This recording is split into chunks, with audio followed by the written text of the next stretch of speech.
My daughter just turned 18 on Saturday, which I find very hard to believe. And this is a very special story for me that I don't share very often. So I'm very grateful to have this opportunity. And I'd like to share it with you. This is a story for my daughter.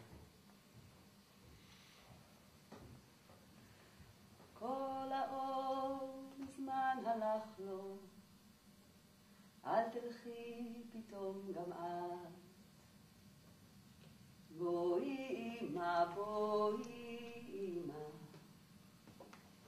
בואי שבי איתי מעט. You know how it is when you're little, that going to sleep is never simple? Yeah?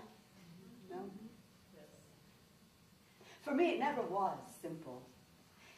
It was always a tricky kind of time. Of course, as long as the light was on, everything was fine. And even when the light was off, as long as my father was sitting next to me, patting my head and telling me Husham stories. Husham, the famous numbskull all over the Middle East, the one who puts on a pot from the kitchen and a toilet plunger and says, "I'm ready to go to the army." My father would make up Husham stories. As long as my father was there, everything was fine. But then my mother would call him from the kitchen and he would say, "No, die, enough. Laila tov, good night." And I would say, "No, don't go yet. Stay with me a little longer."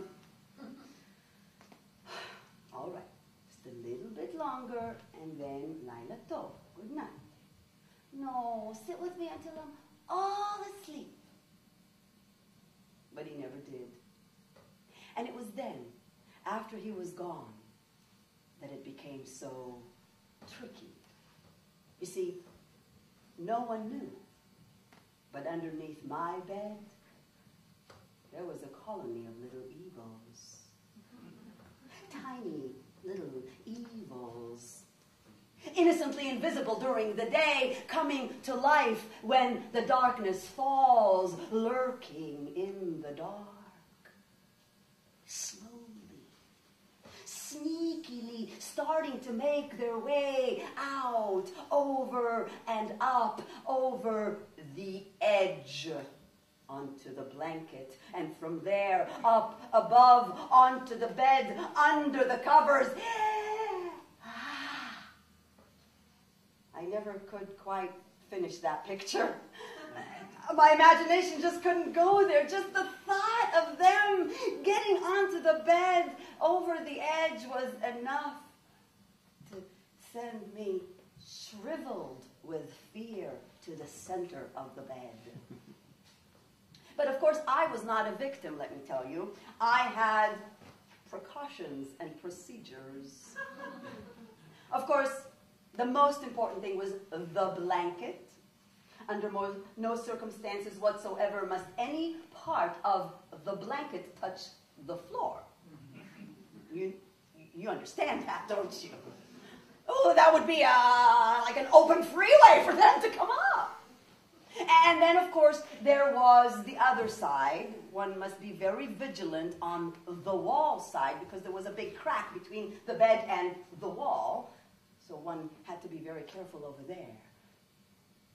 And of course, no body part should be peeking. You understand? That's their prized possession. What they're lurking and lusting in the dark for. So before I even entertained the idea of sleep, I would carefully tuck the blanket, make sure no part of it is touching the floor even remotely, nor touching the edge on the other side. And I would tuck it underneath my legs, making sure that no body part is sticking through underneath my arms. And I would be smack in the center of the narrow bed, staring at the ceiling straight and stiff. Stage one has been accomplished. Then there was the sounds. Ever noticed how many of them there are in the dark? There was the leaves of the poplar tree, whispering, gossiping. And every now and again, one of the branches would swoop and bang on the balcony rails. and the radio from downstairs, and Mrs. Levine yelling at her son to lower it down,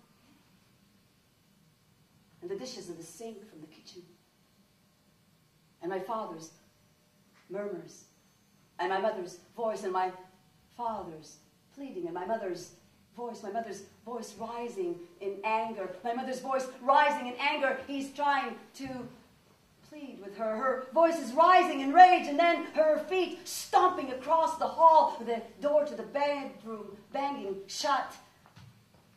I hold my breath. A chair is dragged in the kitchen. My father's slippers shuffling across the hallway. He's opening the bedroom door. No cooking, really. The sounds of his pleading and her choked, hissing rage. And I hold my breath. And then the doorbell rings. Guten Tagen, good week. Savta, my grandmother. Oh, caution to the wind, the blankets on the floor. I jump out of bed. I run to the hallway. My Savta, my grandmother, is here. She came on the bus from Tel Aviv. This is long before there were telephones. She would just get on the bus and show up. And as she sees me, her face lights up. Ach, meine teure, süße, goldene Scheine Mädel! My precious, golden, shining, beautiful little girl. That's me. She squeezes me to her, and I smell the cheap lipstick smeared on my cheeks. And then she says, oh, zu spät, it's so late. Zu schlafen, schlafen, schlafen, go to sleep. And she lets me carry her brown vinyl bag to my room. You see, when my Savta comes from Tel Aviv, she sleeps with me in my bed. I take out a pillow from the closet. I put it at the foot of the bed. That's where her head will be. Her feet on my pillow. I lay out in bed. I tuck the blanket, but not too close. I just sit up and I wait. I listen to their voices in the kitchen. Soon she comes in. She peers at me through the darkening room, trying to scold. Shh. Go to sleep. Schlafen. And I slide under the blanket and I turn around and I watch her. She opens the closet. This closet, so schmutzig, so dirty. Of course, in her kitchen there are big black cockroaches roaming day and night. But our closets are always too messy. And she will be up before the sunrise, rearranging all the closets, to my mother's dismay. She takes out a hanger. She takes off her dress and hangs it up in the closet. And then she reaches behind and unfastens her huge, pointy brassiere. And her breasts cascade down like pudding.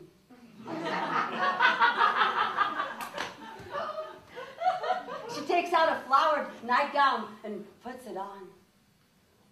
And she looks at me. She sits on the side of the bed.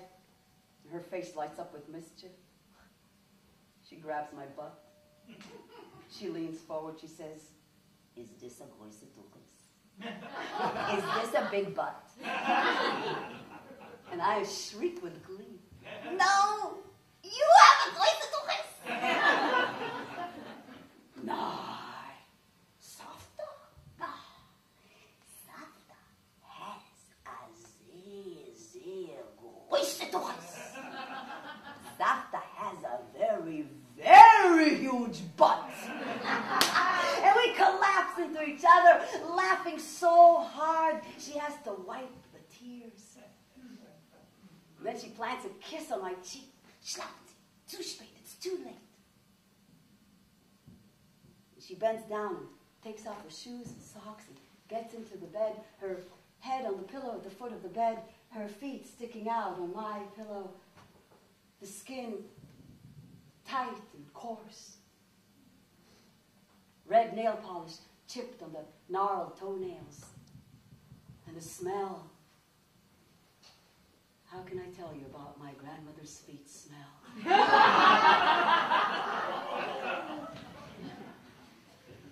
My grandmother came from Poland, where it's very, very cold.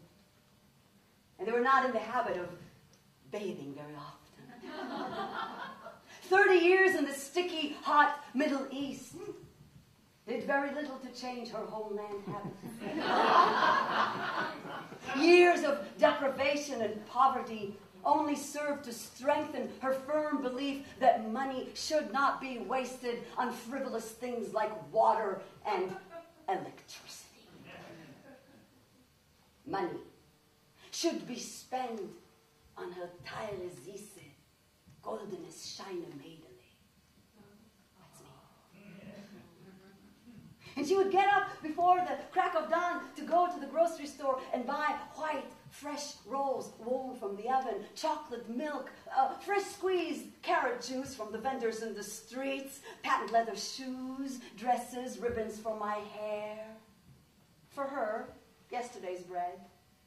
And she would bathe in the beach, where she went almost every day, and take a shower in the public showers over there because she doesn't have to pay the water bill.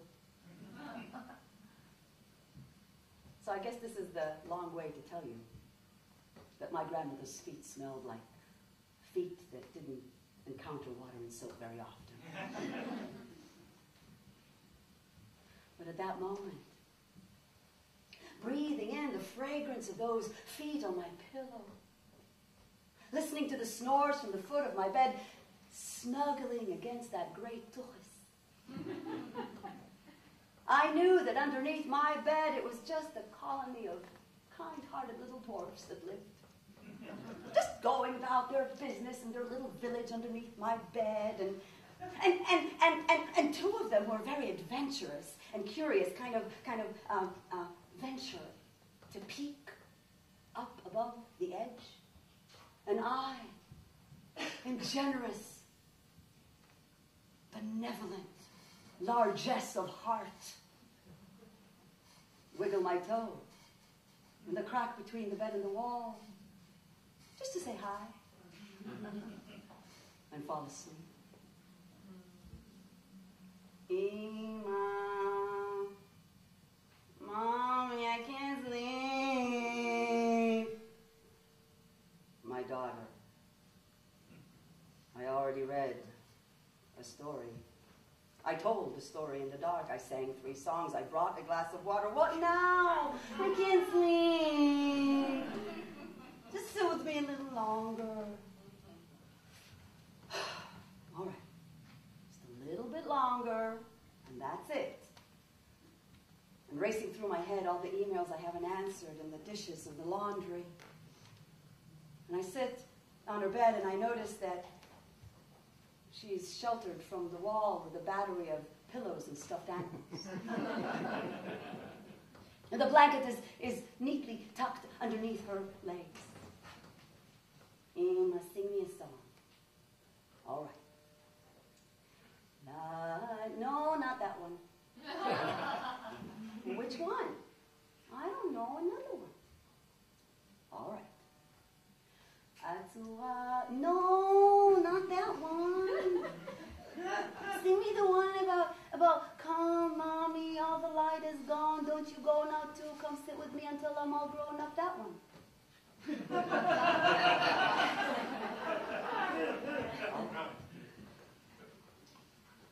כל האור מזמן הלך לו, אל תלכי פתאום גם את.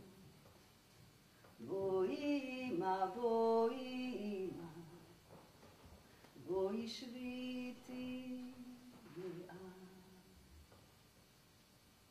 And I sit there and I sing. And I sit there and I wait until her breathing is soft and rhythmic, and she's asleep. No, I'm not afraid of darkness. I'm not trembling at all. Come, my mommy, come, my mommy. Sit with me until I am grown. לא איני פוחד בחושך, ואיני רועד בכלל. בואי אמא, בואי